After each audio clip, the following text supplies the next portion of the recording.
everyone, and welcome to Behind the Numbers, the show where we dig a little bit deeper to understand what really matters most in business. I'm Dave Bookbinder. I'm a Senior Director of Valuation Services at Pine Hill Group.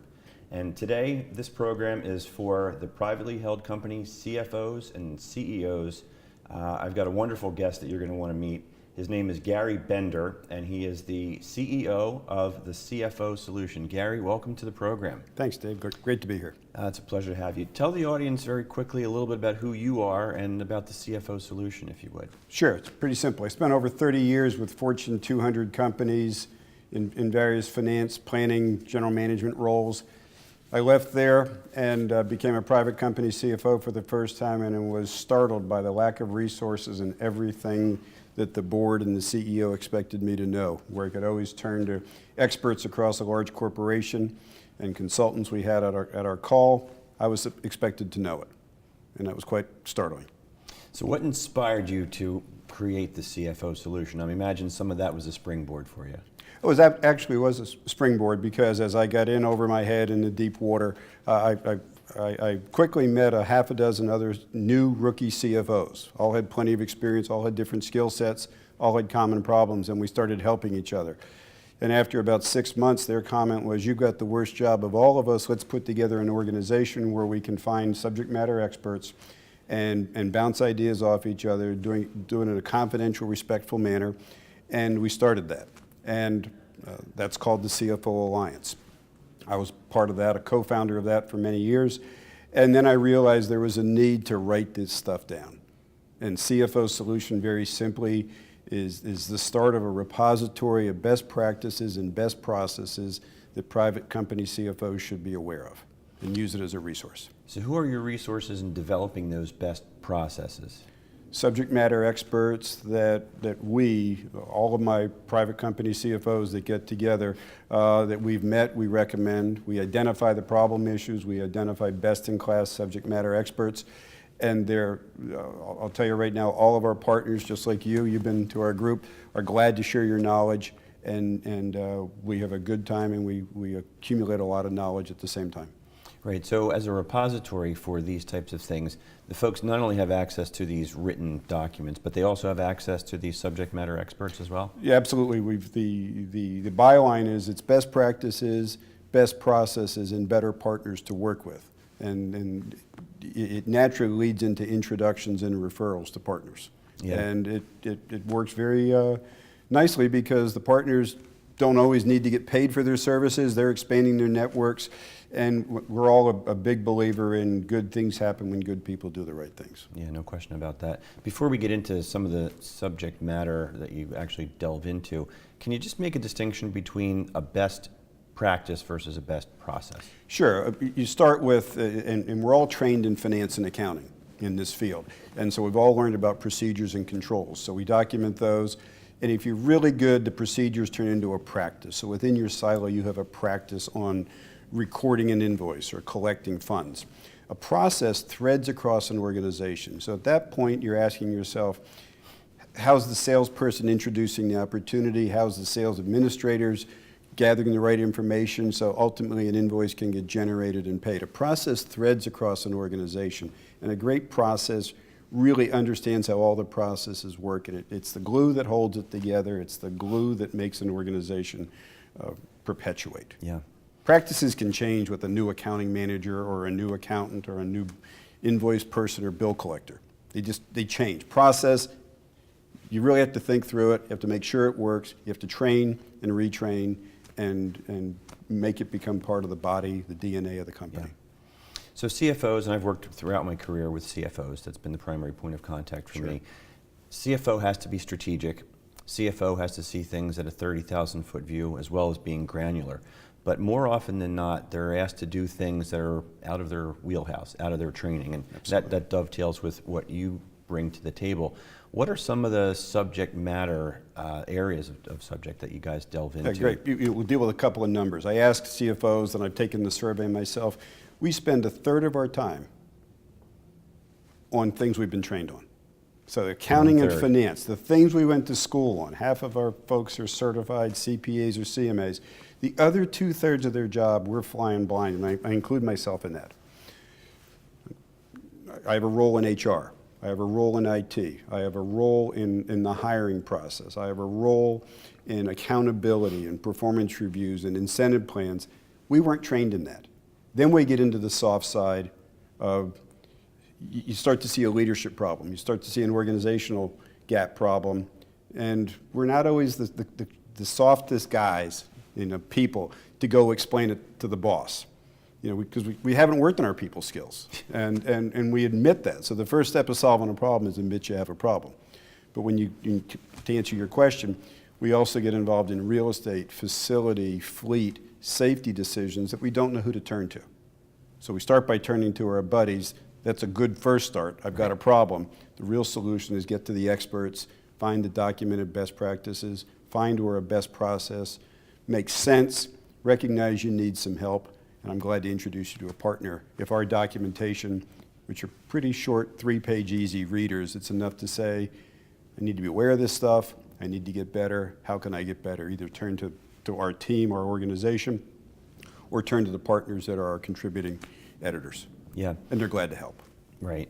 So, and your organization meets on a periodic basis, Gary? We meet, we have a face-to-face session called CFO Forum. We do it in the Lehigh Valley. We have 10 scheduled meetings a year. We also have ad hoc meetings,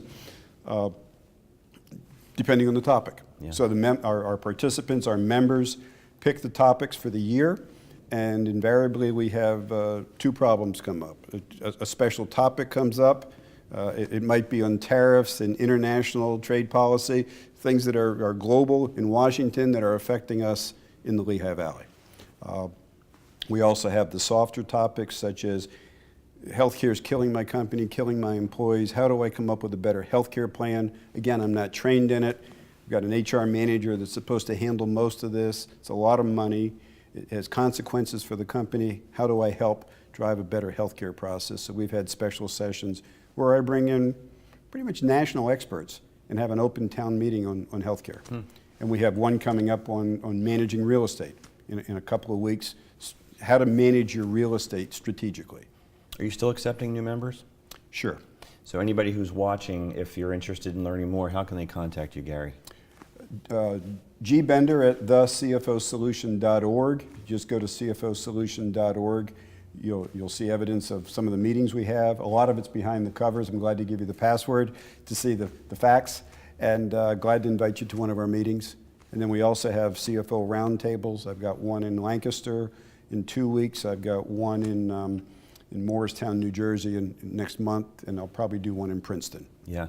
So we only have a couple more minutes in this first segment. So I think before we dive into the specific subject matter and the areas of expertise, I want to ask you one quick thing, because I know a lot of CFOs, as they're feeling this overwhelm and looking to reach out for resources, their inclination may be to reach out to their banker, their attorney, their accountant, or another trusted advisor. What's your thought on that? I think that's a terrible idea. And why is that? I'm not a CPA. I can't ask dumb questions to my CPA partner, okay? I have to look smarter than I am. Start by being honest enough. I don't have all the answers.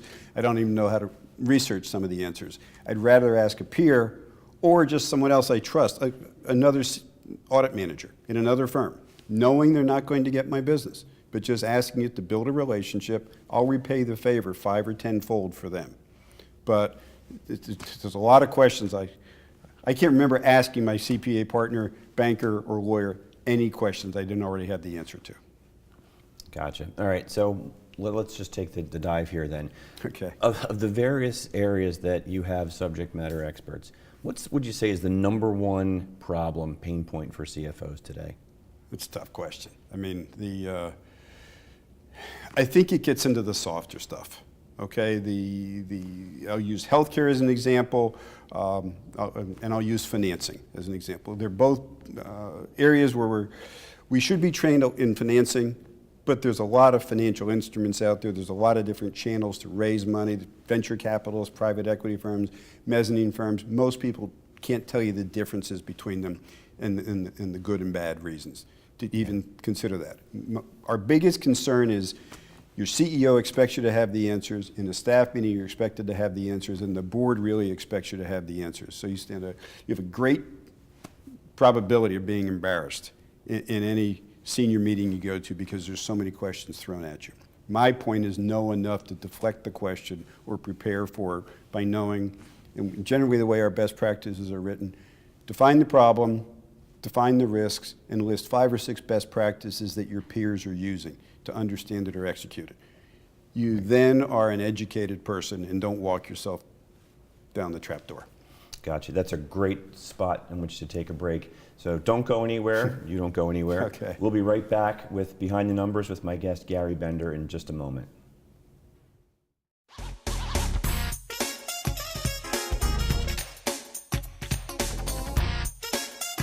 Shelter dogs aren't broken. They've simply experienced more life. If they were human, we would call them wise. They would be the ones with tales to tell and stories to write. The ones dealt a bad hand who responded with courage. Do not pity a shelter dog. Adopt one.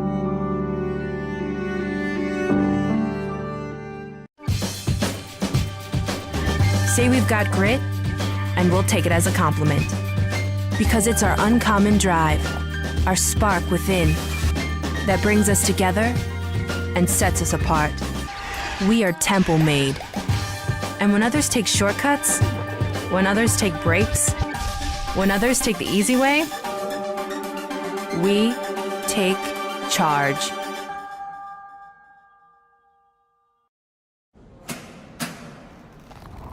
I work 13 hours a day, 6 days a week. So when I'm off the clock, I gotta get stuff done. So when I need a snack, I need something healthy, tasty, and easy to eat. Like wonderful pistachios without the shells. They're protein-powered, delicious, and great on the go. And that's perfect for me. Thanks, Liz. A woman without a lot of time. Whether you're a gourmet cook or just want to eat like one, visit Rostelli Market Fresh, your home for the freshest, locally sourced ingredients to please everyone who loves great food. Our organic meats, quality seafood, and free-range poultry are cut fresh to order. Chefs create culinary-inspired prep foods made fresh every day, which pair nicely with our vast selection of fine wines and spirits. Choose from handmade pastas, artisan cheeses, organic produce, and grocery items, all from the finest purveyors. Rostelli Market Fresh, from our family to yours.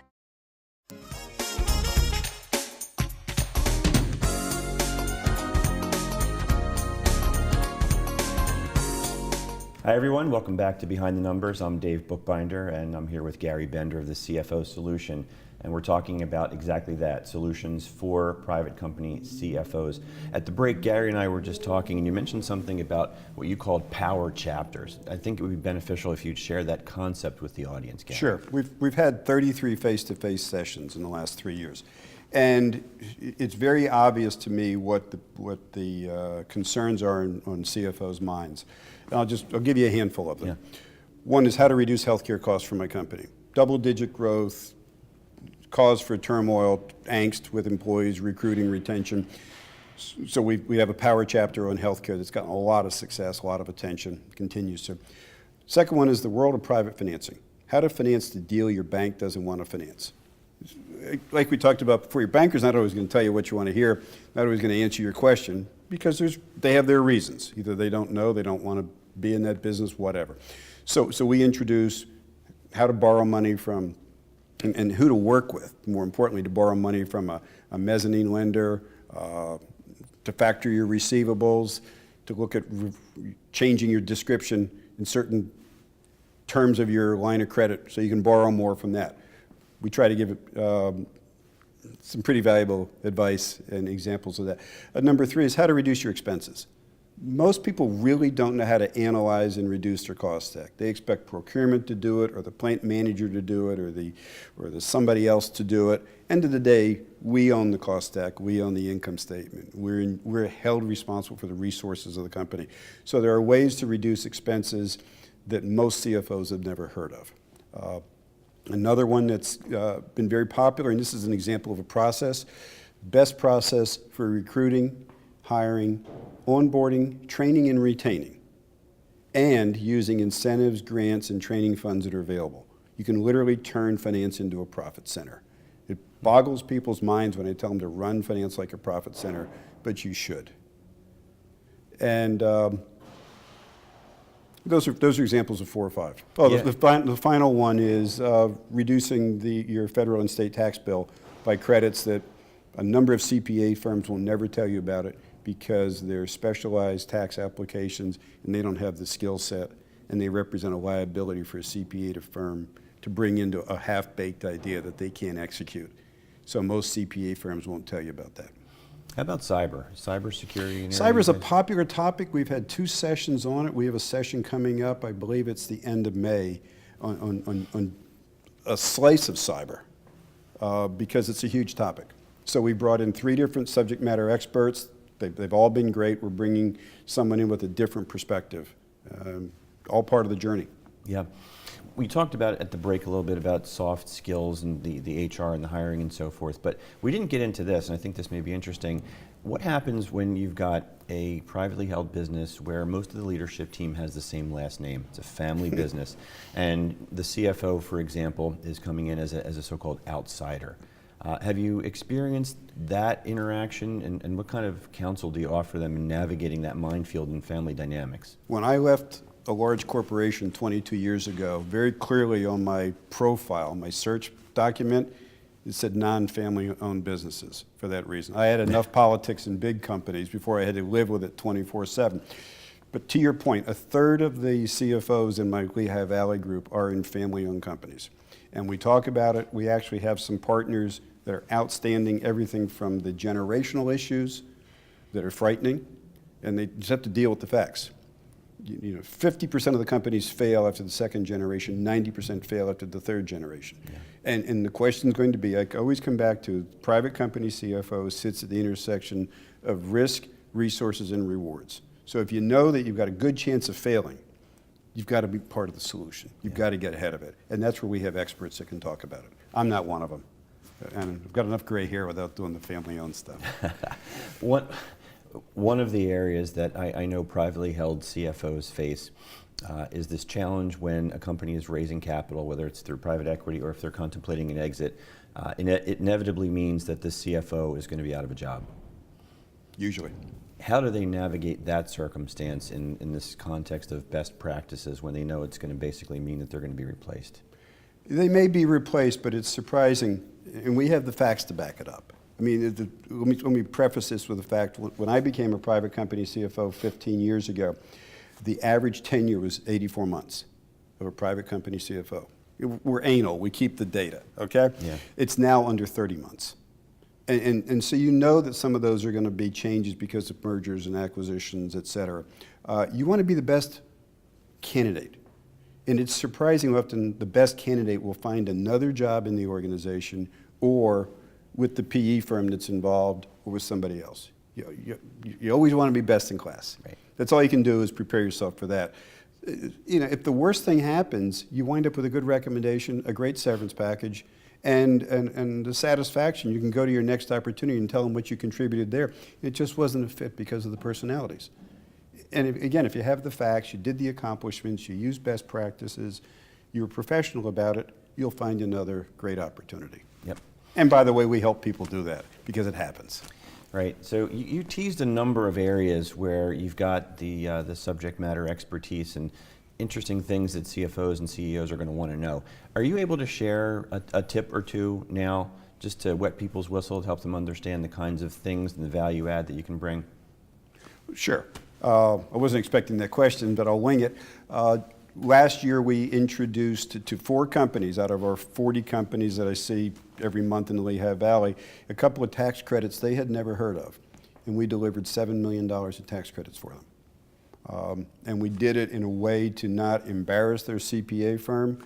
We basically coached the CFO to say, I take the time to be part of this group. We share ideas, found an idea that might fit our company, our ownership structure, our tax structure, did a little research, came back with this idea, shared it with the CPA firm, and they agreed we should bring in a subject matter expert. We made the CFO look smart, we made the CPA firm look smart, and I'll be honest, we actually made the CPA firm smarter, and they're now introducing our solution to other clients.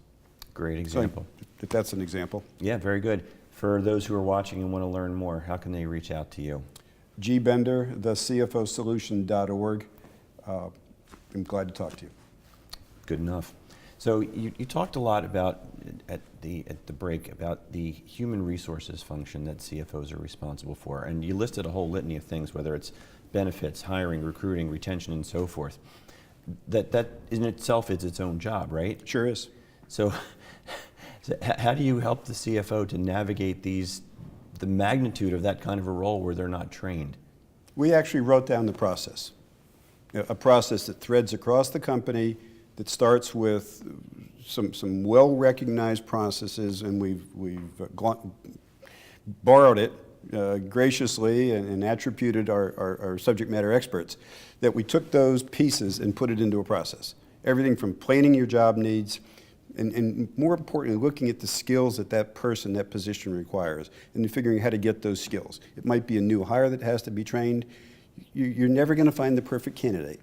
Our point is hire somebody with some of the key skills, train them to their required level in those skills, train them more skills, and make it a lifelong career training. If you can turn to a candidate and say, we want to be successful, we want to be jointly accountable for your success at this company, and we have a program that's been proven to do that. In an environment where there's 1% unemployment, but people are going to show up and work hard, it's really hard to find those people to join your company. So tell them, prove to them that there's a process in place, it's proven, it works, and it's all about making you successful here, because as corny as it sounds, if you're successful, the company's successful. And you have to be able to say that from the heart with the facts. And you have to have it consistently messaged across the company during the recruiting and hiring and training process. Because candidates and employees are not stupid. They smell out the lies, they smell out the crap, for lack of a better word, and walk the talk. And to walk the talk, you need a process. So our process is best process for recruiting, hiring, onboarding, training, and retaining. And just ask yourself, as you're sitting here at your company, whether you're the CEO or CFO, do you have that process in place to manage what everybody says our greatest asset are our people? And then ask yourself, are we managing that asset like we're managing our fleet of trucks or our key production equipment? Most often, I guess the answer is probably not. Yeah, probably not is being very polite. Right. So we only have a couple more minutes left, but